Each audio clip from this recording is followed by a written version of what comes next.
பூஜைக்கான ஏற்பாடுகளை பண்ணிடு. அது வரைக்கும் நான் தியானத்துல இருக்கேன். சரிங்க.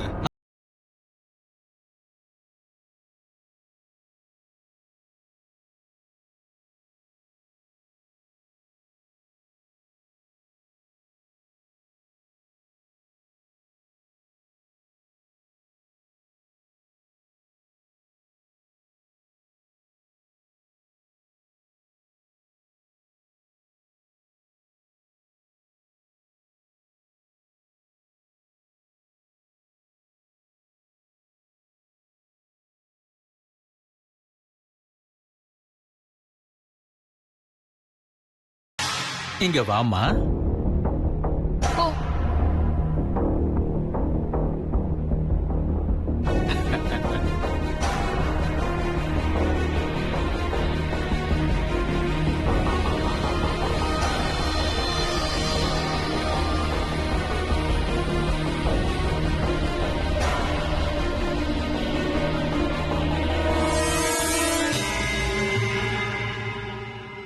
நல்லா இருமா.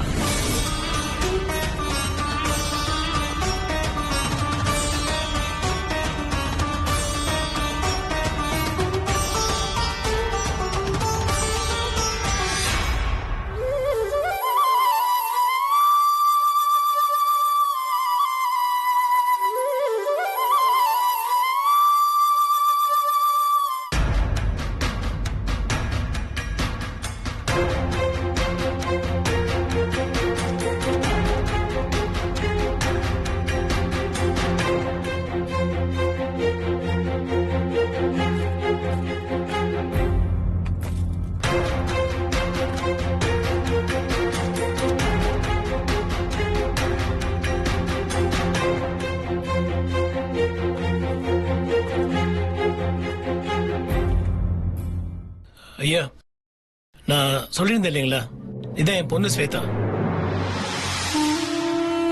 இவளுக்காகத்தான் இந்த யாகம் ஏற்பாடு பண்ணியிருக்கோம். சொல்லுமா, உனக்கு நிறைய பேச வேண்டியிருக்கும்னு நினைக்கிறேன். இறைவன் எல்லாரையும் இந்த உலகத்துல அவங்களுக்கு தகுந்த மாதிரி குறைகளோட தான் விட்டு வச்சிருக்கான். குறையற்ற வாழ்க்கையை வாழணும்னா இறை சக்தி அவசியமா.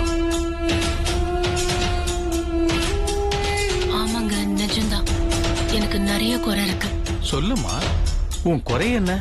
எனக்கும் முத்தரசு மாமாவுக்கும் நிறைய தடவை கல்யாணம் நடக்கிறதா இருந்து ஏதோ சில காரணங்களால பல தடவை தடைப்பட்டு நின்னுடுச்சு. அதனால கல்யாணம் நடக்க தடையா இருக்கிற விஷயத்த நீங்க தான் ஏதாவது பரிகாரம் பண்ணி விளக்கணும். அதுக்காக தானமா நான் இங்க வந்திருக்கேன். இந்த யாகம் வளர்த்து நடத்தி முடிக்கும் போது நீ நினைச்ச காரியம் எல்லாமே நடக்குமா. ஏற்கனவே வீரா சொல்லிருப்பாருன்னு நினைக்கிறேன். இந்த யாகம் நடக்கும் போது நீ மனசு ஒன்றி நல்லபடியா உன் திருமணம் நடக்கணுங்கிற நினைப்போட நீ உட்காரணும். அதே மாதிரி உன்னை கட்டிக்க போற முத்தரசனும் அந்த யாகத்துல உட்காரணும். சரியா? சரிங்க. நல்லாரு. தீர்காயுஷ்மான் பவ.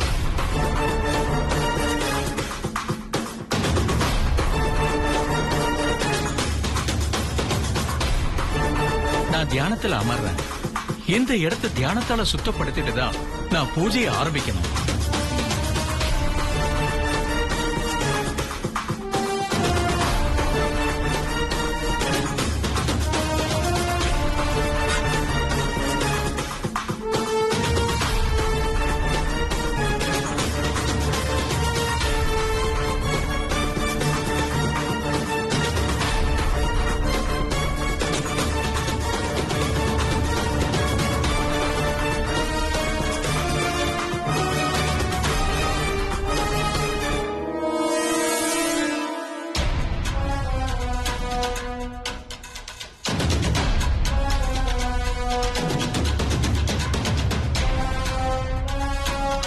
ஸ்வேதா, என்னமா ஒரு மாதிரி இருக்க? இல்ல பெரியப்பா, வந்த உடனே ருத்ராவை கூப்பிட்டு ஆசீர்வாதம் பண்றாரு. பார்த்தாலே ஒரே கடுப்பா இருக்கு. நான் உங்ககிட்ட ஏற்கனவே ஒரு விஷயம் சொன்னேன். இவர் எப்பவுமே நேர்மறையான எண்ணங்களை மட்டும் தான் பேசுவார். இவர் மூலமா கண்டிப்பா நமக்கு சாதகமான அம்சங்கள் தான் கிடைக்கும். இவர் பக்கத்துல இருக்கும்போது நீ எரிச்சல் அடையவோ கோவப்படவோ கூடாது. இந்த கல்யாணம் நல்லபடியா நடக்கணும்னு வேண்டிக்கோ, எல்லாம் சரியா நடக்கும். அதை விட்டுட்டு அவங்களையும் இவங்களையும் பார்க்காத. இப்ப நீ பார்க்க வேண்டியது ஒன்ன மட்டும்தான். சரியா? சரி, மாப்பிள்ள குளிச்சு ரெடியா இருக்காரா? நான் அப்பவே சொல்லிட்டேன், குளிச்சு ரெடியா தான் இருப்பாரு. சரி, போய் கூட்டிட்டு வா. ம்.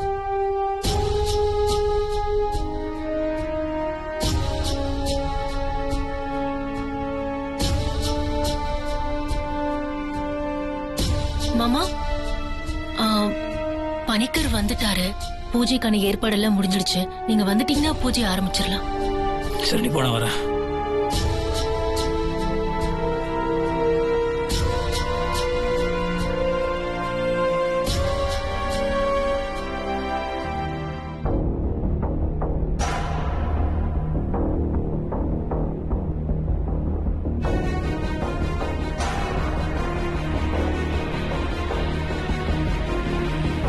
சாமி, இதான் முத்தரசு, என் தங்கச்சி பையன். வணக்கம் சாமி. நல்லா இருக்கீங்களா? நல்லா இருக்கேன். தீர்காயுஷ்மான் பவா. சரி, பூஜையை ஆரம்பிச்சிடலாம். நீங்க 2 பேரும் இப்படி உட்காருங்க.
இன்னைக்கு உங்க திருமணம் நடக்கிறதுக்கு உண்டான தடைகளை அறுக்க போறேன்.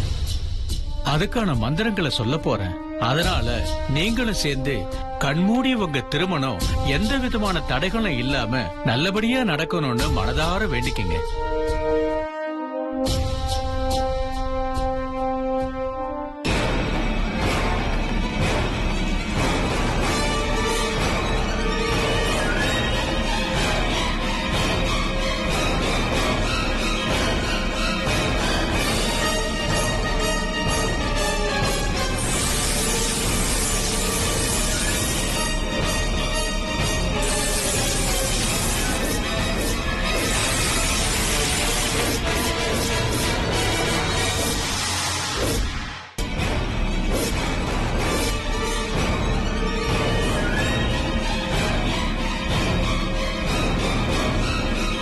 சாமி,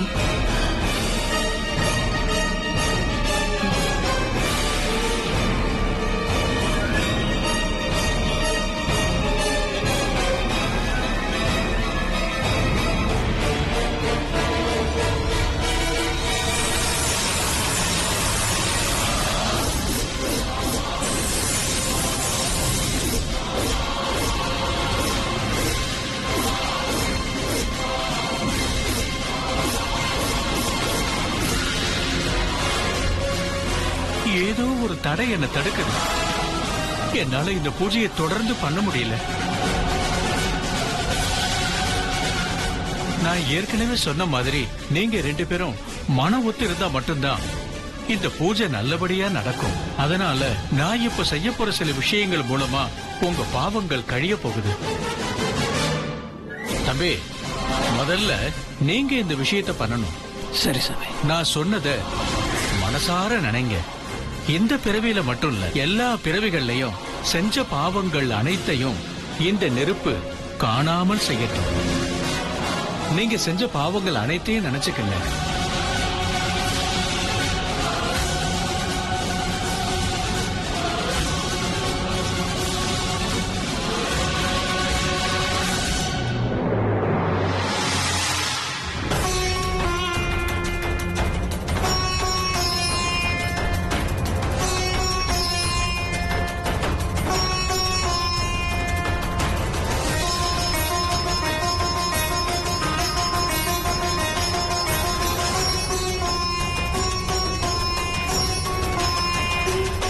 நல்ல விதமா வேண்டிக்கிட்டே தம்பி. அம்மா ஸ்வேதா, இப்போ நீ கண்மூடி நீ செஞ்ச பாவங்கள் அத்தனையும் நினைச்சுக்க. அது அத்தனையும் இந்த யாக நெருப்புல கலந்து காணாம போகட்டும். புரியுதா?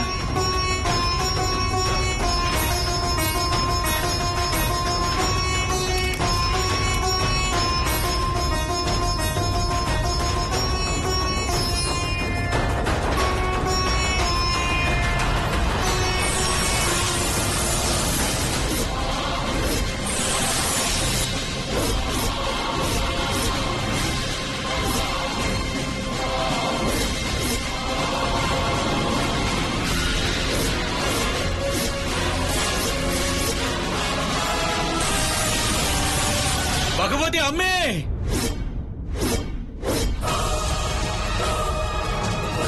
பகவதி அம்மே,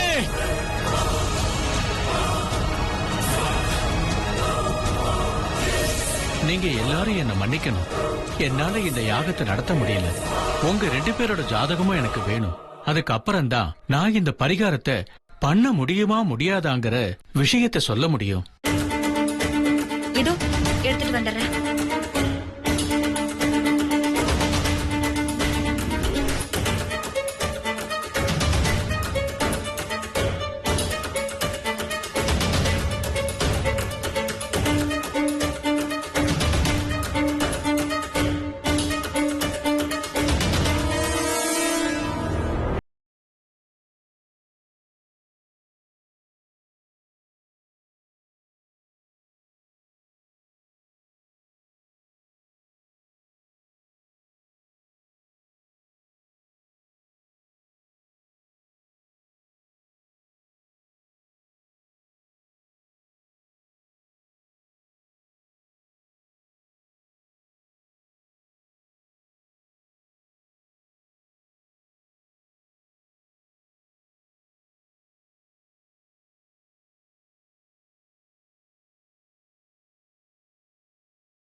வேற காரியத்துக்காக என்ன இங்க வரவழைச்சிருக்கா?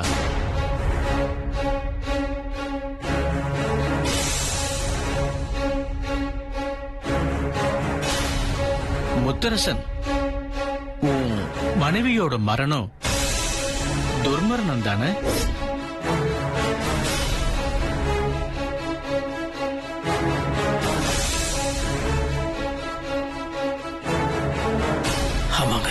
அந்த உயிர் போகும்போது மிகப்பெரிய வேதனையோட இந்த உலகத்தை விட்டு போயிருக்கு. ஆனா வேதனையோட போனாலும் அந்த உயிர் இன்னொரு உயிரை உங்களுக்காக இந்த உலகத்துல விட்டுட்டு தான் போயிருக்கு.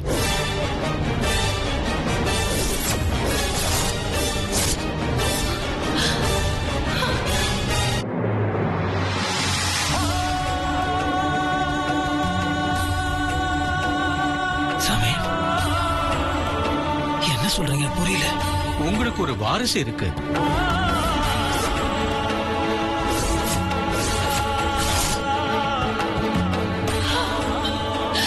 அந்த வாரிசு இன்னும் உயிரோட இருக்கு.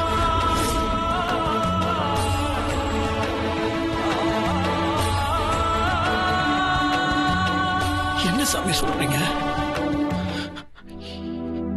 இல்ல சாமி, என் மனைவி என் மனைவி கர்ப்பமா இருக்கும்போது நான் அள்ளி கொடுத்துட்டேன். அவ தீல கருகி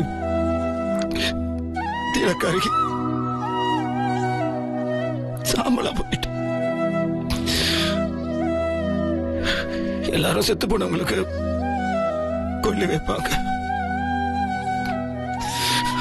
ஆனா என் மனைவிக்கு நான் கொல்லி வைக்கிற வாய்ப்பு கூட கிடைக்கல.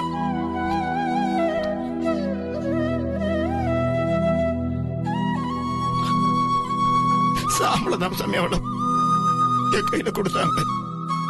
அப்படி இருக்கும்போது எனக்கு எப்படி சமயம் வாரிசு இருக்க முடியும்? இத நான் சொல்லல, உன்னோட ஜாதகம் சொல்லுது. ஏன் மூலமா பகவதி அம்மா இந்த உலகத்துக்கு இந்த விஷயத்தை சொல்லிருக்கா. இது எல்லாமே நாங்க செய்யற தவத்தோட பலன்தான்.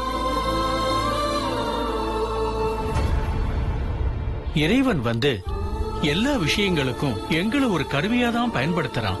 அதனால நல்ல தகவல்களை மக்கள்கிட்ட கொண்டு போய் சேர்க்கறது தான் எங்களோட வேலை. அப்ப என் குழந்தை உயிரோட இருக்கா?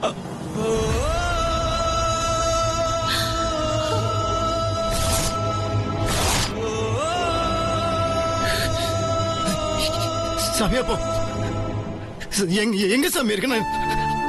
நான் எப்படி சாமி கண்டுபிடிக்க முடியும்? எனக்கு என்ன ஆணை வந்திருக்கோ அதைத்தான் நான் சிறைமேல் கொண்டு செய்ய முடியும். அந்த குழந்தை உனக்கு ரொம்ப தூரத்துல இல்ல, கிட்டத்தட்ட உனக்கு ரொம்ப பக்கத்துல தான் இருக்கு.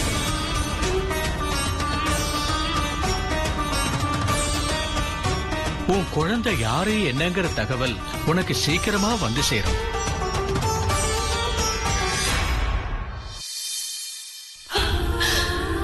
ஆனா ஒரு சந்தோஷம் நடக்கும் போது மற்றொரு துக்கத்தையும் சேர்த்து கொடுக்கிறது தான் சில நேரங்கள்ல இறைவனோட இயல்பு.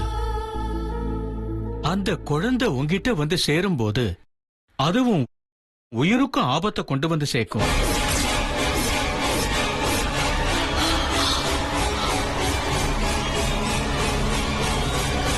சாமி, நாங்க உங்களை வர வச்சதே இந்த கல்யாண விஷயத்தை பத்தி பேசதான். அதுக்குத்தான் உங்களை பரிகாரம் பண்ண சொன்னோம். ஆனா இப்போ வேற ஏதாவது சொல்லிட்டு இருக்கீங்களே.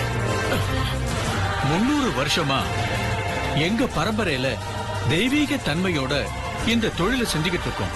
இப்ப நான் சொல்றதெல்லாம் நான் சொல்றதுன்னு அர்த்தம் இல்ல, அம்மனோட வாக்கதான் நான் சொல்றேன். மறுபடியும் வாய கலறினீங்கன்னா நான் நிறைய சொல்ல வேண்டியிருக்கும். நான் என்ன தப்பா கேட்டுட்டேன்னு நீங்க சொல்றீங்க? எதுக்கு வந்தோமோ அதை விட்டுட்டு மத்ததை பேசுறது தப்பான விஷயம் இல்லையா? அதைத்தானே நான் சொன்னேன். அதுவும் உங்களை மாதிரி ஒருத்தருக்கு இப்படி. கொஞ்ச நேரம் அமைதியா இருங்க பெரியப்பா.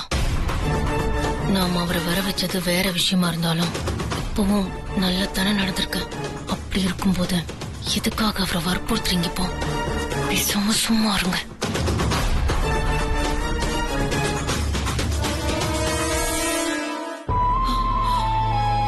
அப்ப நான் கிளம்புறேன்.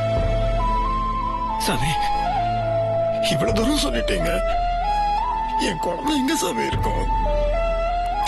நான் எப்படி சாமி கண்டுபிடிப்பேன்? அதுக்கு ஒரு வழி சொல்லுங்க சாமி. சாமி சொல்லுங்க. எழுந்துரு.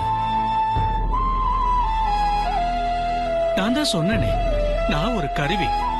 எனக்கு கிடைச்ச தகவலை சொல்லிட்டேன். அடுத்த தகவல் கூடிய சீக்கிரம் வந்து சேரும். என்ன வற்புறுத்தாதப்பா, எனக்கு அதுக்கு அனுமதி இல்லை.